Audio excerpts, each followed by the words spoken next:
literatura de suspense, a literatura policial, parece não ter tradição no Brasil, mas tem. Monteiro Lobato já fazia literatura policial, embora de maneira modesta, mas fazia. E há grandes escritores hoje, como o próprio Rubem Fonseca. A Andréa Nunes, ela trabalha a literatura policial de uma maneira muito própria, porque ela, além de criar todo o suspense em torno dos seus enredos, ela busca elementos outros de jogos de poder, de interesses folclóricos até, para permear o seu romance com uma densidade ainda maior. E é sobre isso que a gente conversa nessa entrevista aqui no Leituras. O Brasil, que estava no meio disso tudo, como fornecedor da matéria-prima, precisava com urgência assumir seu protagonismo em nome da segurança e da própria soberania nacional. O general sentia um filete de suor escorrer entre as omoplatas, tenso com a responsabilidade que se avolumava sobre os ombros dos integrantes daquele grupo. O que diabo vamos fazer? Por onde começar? Onde estão os inimigos que precisamos neutralizar, fora e dentro do próprio país? A comunidade de inteligência brasileira precisava trabalhar rápido. Enquanto pensava naquilo, Tássio não pôde deixar de observar que passava rente ao retrato do deus Janus, estampado em uma das paredes da ABIN. A coincidência era engraçada. Apesar das preocupações, ele se permitiu um ligeiro sorriso, recordando o motivo de a divindade grega estar decorando as paredes de uma agência de inteligência. Janus era um deus que olhava para o passado e para o futuro ao mesmo tempo, graças às suas duas cabeças unidas pela nuca. Velar pelo passado e pelo futuro era a missão das pessoas que lidavam com informações estratégicas como eles. André, Jogo de Cena é um romance policial. Não há uma tradição muito no Brasil do romance policial. Até uma história interessante do Jorge Amado. Ele dizia: eu não gosto de romance policial porque antes do meio eu já sei quem matou e quem... e como é que vai se dar o final. Era meio pretensão do Jorge, mas enfim. Quer dizer, como é essa coisa de trabalhar com romance policial? Por que a opção pelo romance policial? Oi, Maurício. Olha só, o romance policial, primeiro, tem uma questão da minha formação, né? Eu fui, desde os 11 anos de idade, uma leitora ávida de Agatha Christie, seus romances policiais, depois Sherlock Holmes, depois vários outros romances policiais clássicos e contemporâneos. Então, isso aí ficou muito marcado para mim. Mas um outro aspecto importante que me fez optar pelo romance policial é que é uma literatura que alcança muita gente. Você pode, através do formato mais palatável para a população, você consegue inserir determinadas mensagens, questionamentos e provocações para que isso alcance o maior número possível de pessoas. Então, eu pensava o seguinte: tem algumas questões do Brasil contemporâneo que, como promotora de justiça, eu não tinha plateia para discutir. Já como autora de romance policial, eu tenho praticamente rodado o Brasil e o mundo e falado com as pessoas sobre essas questões que a gente tinha certeza que era preciso aprofundar, que era preciso discutir e tornar mais transparente para que a gente tivesse uma maior participação popular. Que é uma coisa interessante. O romance policial ele é sempre visto como um romance de entretenimento, né? Isso. No entanto, você trabalha com outras...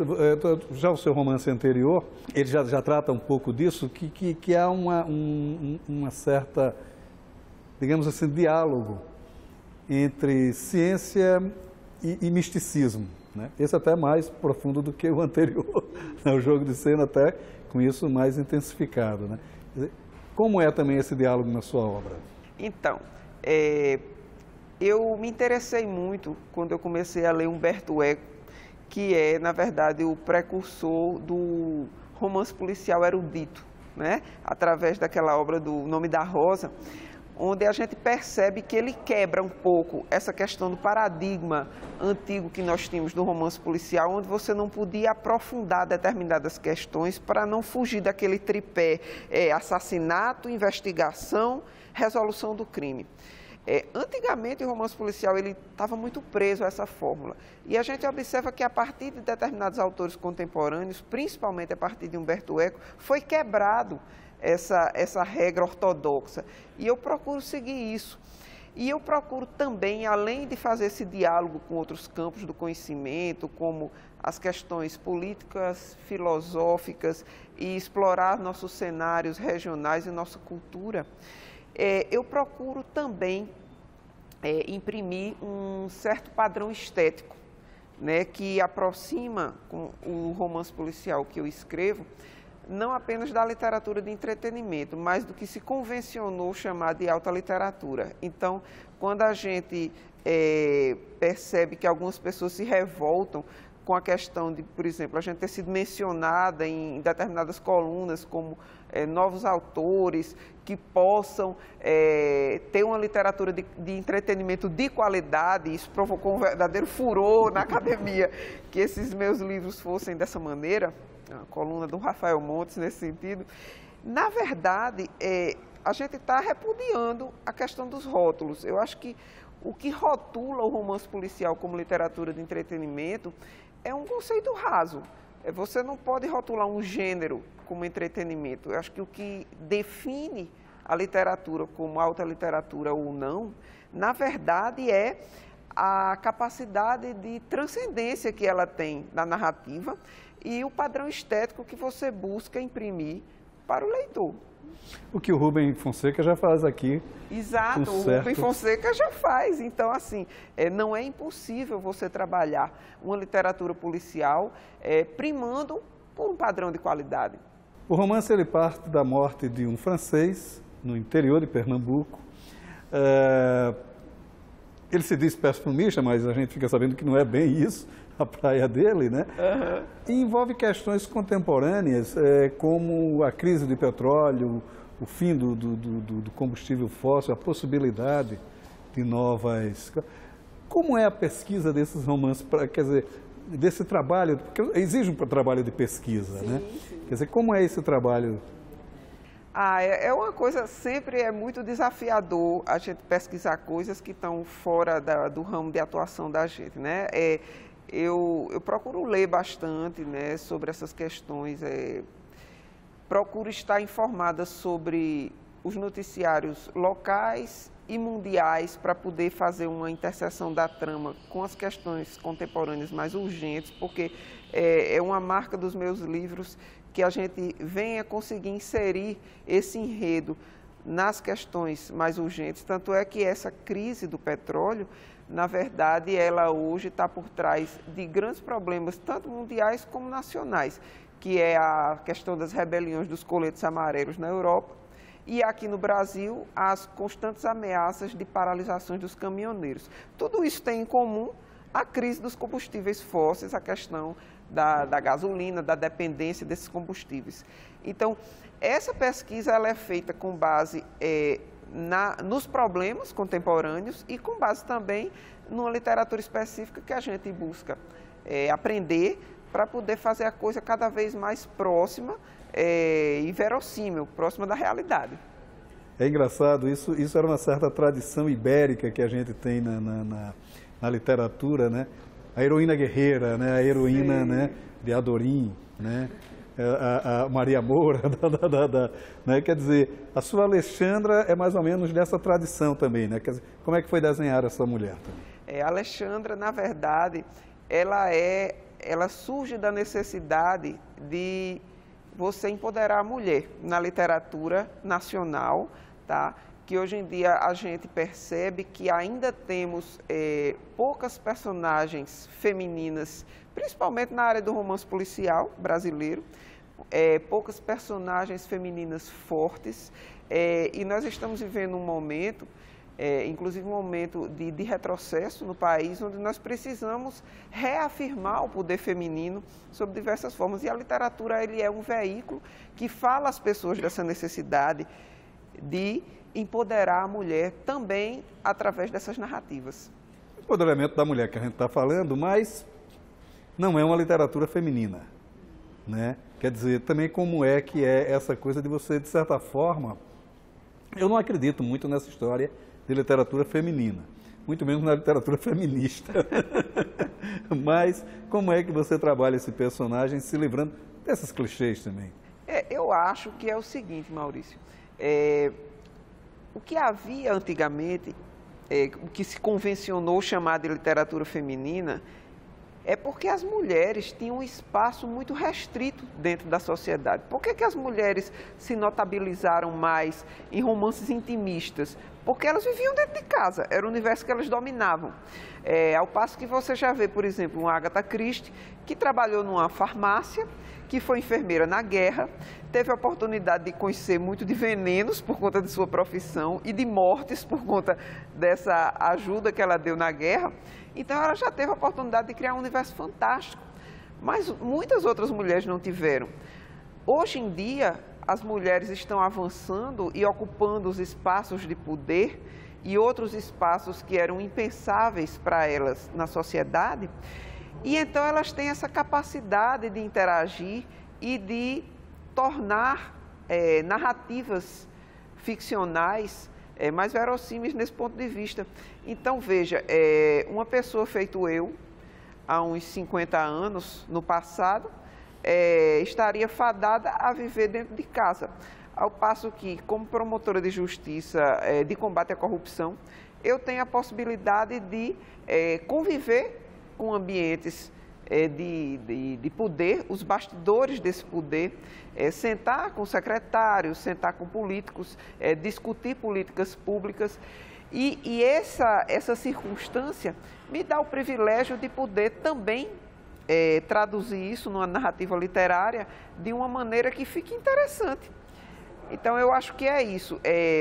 A literatura, ela avançou com mulheres escrevendo romances policiais, exatamente porque as mulheres agora, elas têm, digamos assim, um lugar de fala para poder escrever sobre assuntos que antes elas não tinham acesso. Uma mulher presa em um convento de Olinda, que escreve cartas para Dona Maria I, a Rainha Louca de Portugal.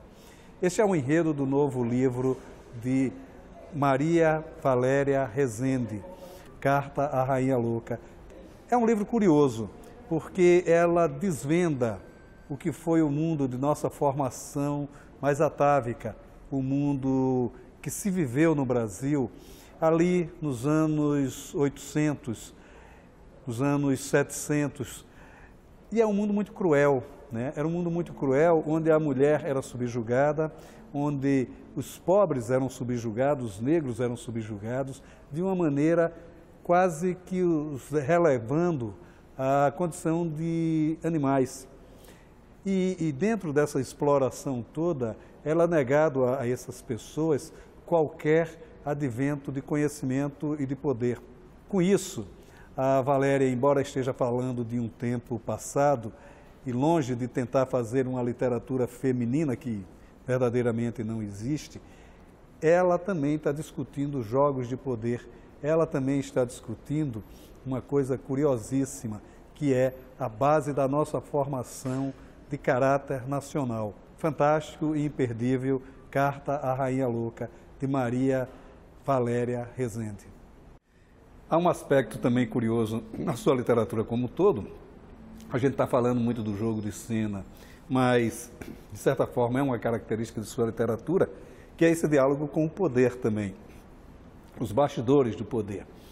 Você, no romance anterior, falava dos bastidores da justiça, né?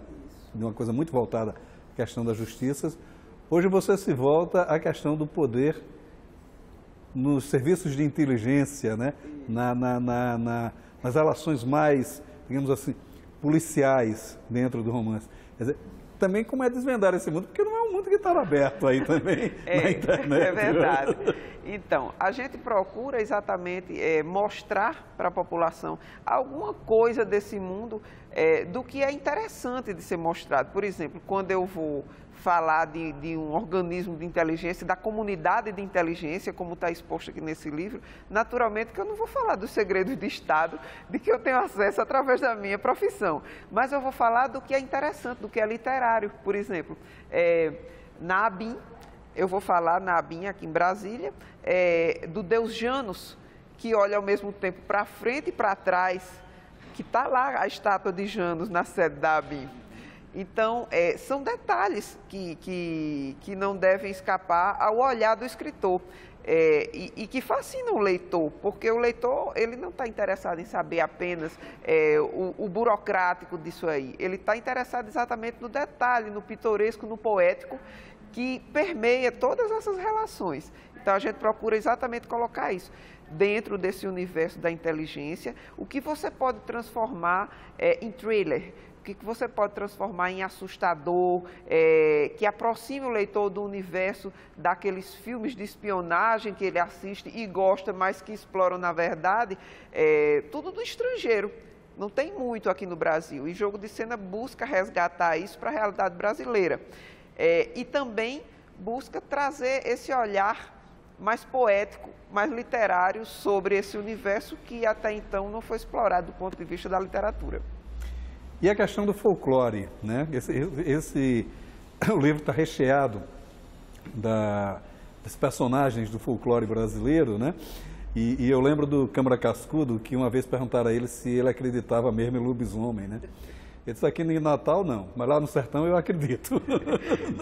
É muito interessante essa frase, porque é exatamente isso. É uma coisa que está muito inserida no imaginário da cultura popular, de tal modo que as pessoas, elas praticamente acreditam naquilo por osmose. Então, o Jogo de Cena, ele traz essa questão também, né? A manipulação do medo como instrumento de poder. Então, o folclore, ele é utilizado em Jogo de Cena como uma ferramenta de poder, porque existe alguém por trás de determinadas mortes, dando aparência de assombração do folclore para obter os seus objetivos. E por que escolher o folclore? Aí eu digo o seguinte: eu sou uma escritora de suspense, né, de mistério. Então, seria um enorme desperdício viver numa cidade que tem um dos mais ricos folclores de assombração do mundo e não explorar essa circunstância. O Jogo de Cena, ele também busca esse resgate da nossa cultura popular para que a gente possa fazer com que o leitor conheça um pouco dessa riquíssima cultura de folclore de assombração que a gente tem e que pode ser utilizada perfeitamente numa narrativa policial. Na minha adolescência lá no Recife, a gente tinha medo da perna cabeluda, né? Quem não tinha? Quem é que ia no banheiro sem ter medo de aparecer a menina do algodão? Era um negócio assim que ficava todo mundo... Comadre Fulozinha.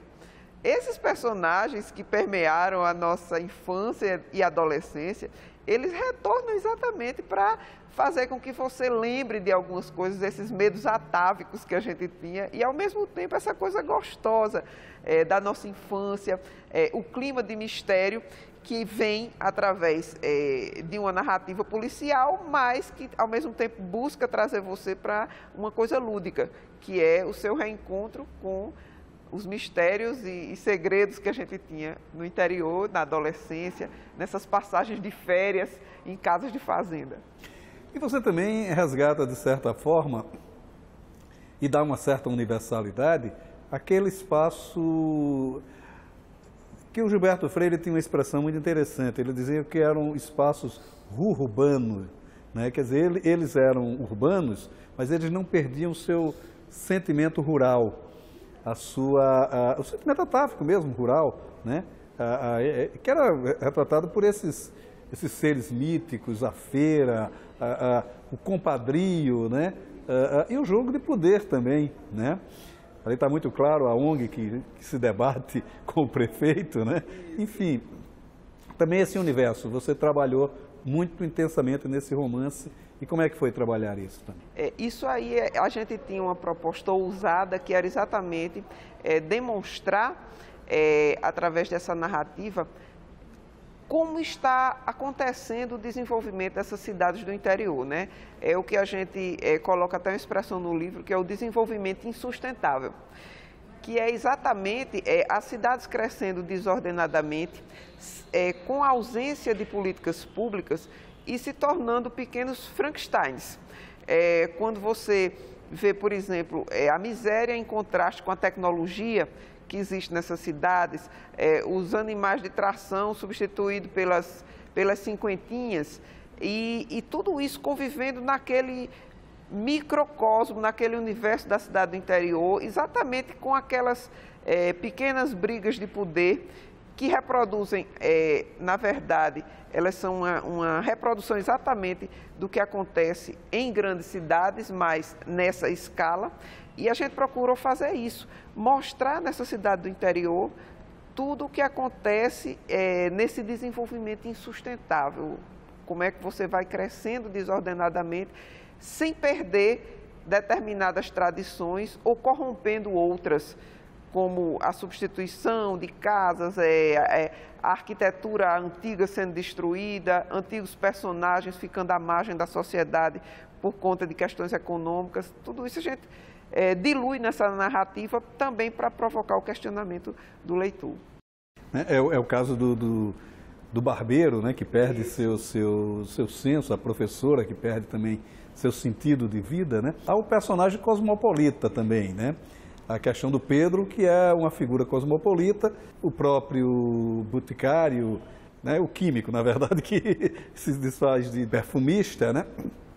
Quer dizer, a colocação desses personagens cosmopolitas dentro dessa estrutura, desse micro-organismo, esse microcosmo, de certa forma arcaico ainda, porque em Mangueirinhas ainda existe um tanto do arcaísmo, né? Quer dizer, como é também trabalhar essa dicotomia? Então, o que acontece é o seguinte, Jogo de Cena, ele se propõe a ser um romance regional, mas ao mesmo tempo universal. Alguém já escreveu alguma coisa que a minha maneira de retratar isso se assemelha um pouco a Ronaldo Corrêa de Brito, que traz exatamente essa junção do regional com o universal nas suas obras.